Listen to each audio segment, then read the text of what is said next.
A morte tem aquele peso inevitável, né? Uma gravidade tão densa que até os próprios deuses tremem diante dela. Hoje, nós vamos reviver um dos contos mais sombrios e épicos que existem. A jornada trágica para tentar literalmente enganar a morte. Imagina o cenário. Tudo começa com um luto devastador lá em Asgard. Balder, sabe, o mais amado de todos os deuses, está morto. E o pior, não foi uma fatalidade no campo de batalha. Foi uma armadilha covarde e perversa do rival dele, Loki. O cara manipulou o próprio irmão cego de Balder, o Hoder, para disparar uma flecha fatal. O choque foi absoluto, ninguém acreditava. E bem quando o navio de Balder estava sendo preparado para virar aquela pira funerária enorme, seguindo toda a tradição, a mãe dele, a deusa Frigga, toma uma decisão desesperada. Ela simplesmente para tudo, interrompe os ritos finais ali mesmo. Aquele luto pesado deu lugar a uma única faísca de esperança. Alguém ia ter que descer os domínios sombrios da morte para implorar pela alma de Balder. Ok, vamos mergulhar fundo nisso. Pensa comigo na tensão desse momento. Um silêncio longo, pesado. Aquela expectativa no ar. A gente está falando de deuses aqui. Guerreiros brutais que não fogem de uma boa briga. Mas a simples ideia de bater de frente com a deusa da morte no próprio território dela, isso paralisa qualquer um. Até que Hermod, irmão de Balder, quebra esse silêncio ensurdecedor e se voluntaria. Dá para imaginar o alívio generalizado? Gritos de exaltação ecoam por Asgard. Mas Frigga é sábia. Ela sabe muito bem que a força bruta não serve para nada contra o fim inevitável. Então ela dá instruções muito claras para ele.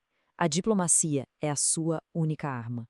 Ele não podia chegar lá exigindo nada. Tinha que ser polido com Reia, a deusa da morte. Porque, no fundo, ela não é o mal encarnado. A missão dele era pura e simplesmente apelar para a piedade, mostrar para ela o quanto Balder era amado e a falta absurda que ele faria para o universo inteiro. Bom, o relógio estava correndo, e a missão exigia nada menos que o cavalo mais rápido de todo o cosmos.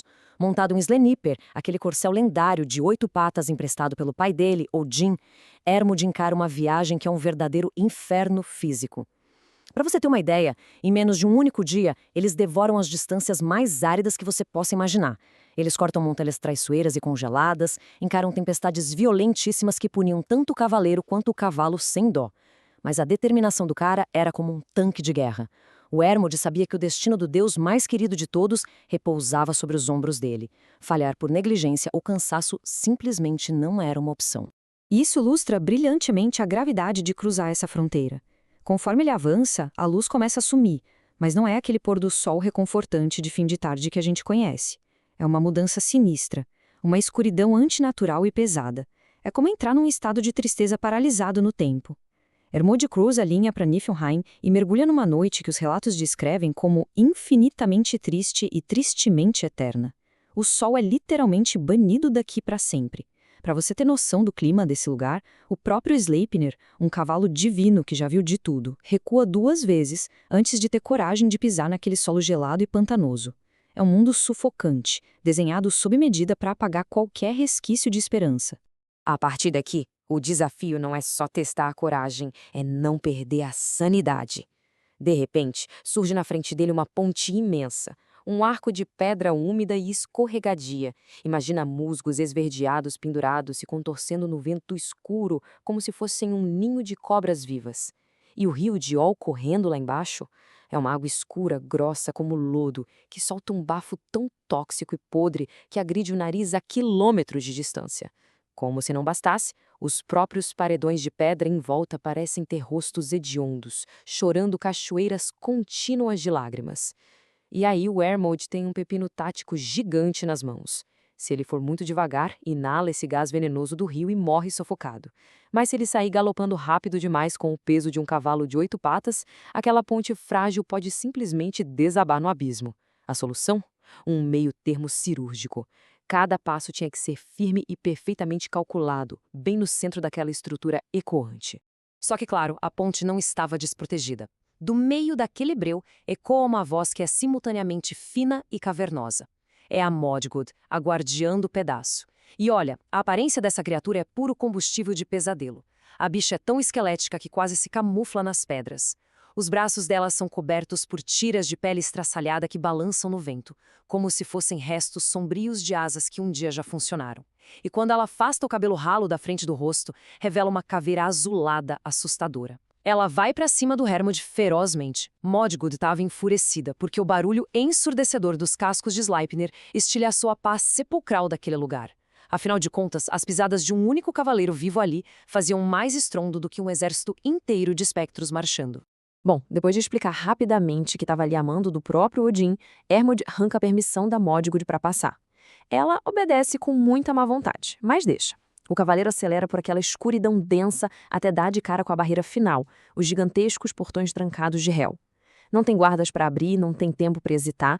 Com um salto formidável que desafia a própria gravidade, Sleipnir simplesmente voa por cima dos portões colossais, aterrissando com tudo direto no coração do mundo dos mortos. Hermod, então, entra numa sala de banquetes congelante chamada Eldnir. E é ali, naquele frio cortante, que a tensão cai e ele finalmente tem aquele reencontro comovente com o irmão. Balder está lá, junto com a esposa dele, Nanna. Lágrimas rolam num longo abraço, o encontro impossível entre o mundo dos vivos e dos mortos.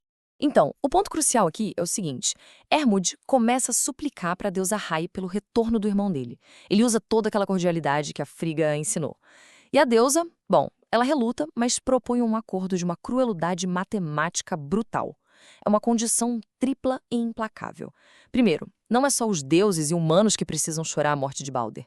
Toda criatura viva do universo tem que derramar lágrimas. Segundo, o luto tem que ser tão profundo que até os objetos inanimados, tipo pedras e plantas, também precisam chorar. E o terceiro, que é o mais aterrorizante de todos.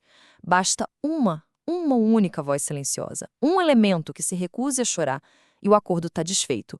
Balder permanecerá sob o domínio da morte para todo sempre. Hermod, tadinho, na sua ingenuidade diante da magnitude da malícia cósmica, tem certeza absoluta de que a vitória é certa. Afinal, quem em sã consciência não choraria pelo ser mais puro e amado de toda a criação? Munido com essa fagulha de esperança, ele se despede e corre de volta para Asgard com uma velocidade fenomenal, julgando trazer a salvação nas mãos. Frigga, ouvindo a boa notícia, não perde um segundo e imediatamente ela despacha mensageiros para cobrir literalmente os 4 cantos do universo conhecido. A pergunta que ecoava agora por todos os reinos era uma só: o mundo inteiro vai chorar? E cara, o milagre realmente acontece. O luto transcende fronteiras e naturezas. Os deuses choram, os homens se desesperam. Até os anões reclusos e os imponentes gigantes derramam suas lágrimas. Os animais uivam de tristeza. A parada é tão monumental que a própria natureza responde. As plantas murcham de luto e, pasmem, até as pedras rígidas condensam umidade na superfície, como se estivessem chorando pelo deus caído. É uma manifestação universal de amor e perda que coloca os deuses a milímetros da vitória final contra a morte. Mas, enquanto os mensageiros recolhiam esse vasto oceano de lágrimas sagradas, faltava confirmar uma única localidade distante: as montanhas ermas de Jotunheim, a terra dos gigantes. O próprio Hermod, querendo coroar o salvamento do irmão com as próprias mãos, viaja até lá para colher a lágrima que selaria o destino de Balder. Chegando lá, ele encontra Thok, uma giganta gorda rabugenta super isolada na caverna dela. O choque da resposta dela é devastador. Com uma voz gutural, ela se recusa terminantemente a derramar uma mísera gota. Hermod se desespera, apela dizendo que o mundo inteirinho está chorando, mas ela rebate com um individualismo brutal. Eu não sou todos, sou Thok. Como ele não me vale nada, pouco me importa onde eu permaneça. Adeus, vamos comer, que o resto é sofrer. E fecha a cara num mutismo absoluto. Aquele silêncio cortante da Thok ecoou como a mais alta sentença de condenação, selando o destino do Deus luminoso pelo resto dos tempos. Agora, o que é realmente interessante aqui é a verdade por trás desse fracasso. Era uma arquitetura sombria. Não se tratava apenas do egoísmo natural de uma giganta aleatória e reclusa. Cedo, os deuses de Asgard descobriram a verdade repugnante. Aquela giganta insensível era, na verdade, Loki. Sim, o grande trapaceiro em disfarce. Ele havia assassinado o deus amado e agora, com uma única palavra negada, garantiu que a morte fosse definitiva.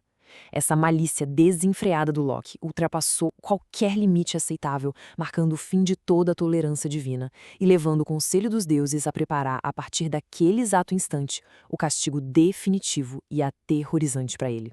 E assim chegamos ao fim dessa explicação profunda, deixando para trás ecos de um luto e de uma traição que ressoam através dos tempos. A jornada heróica de Hermod não desmoronou diante de um monstro imbatível ou de um exército nas trevas. Ela desmoronou diante da ausência de uma única lágrima. E isso deixa a gente com uma provocação super inquietante para refletir, né? Pensa bem.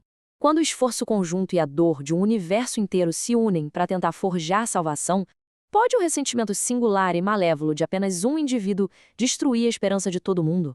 O peso dessa resposta é, sem dúvida, tão obscuro e denso quanto a própria noite eterna de Niflheim.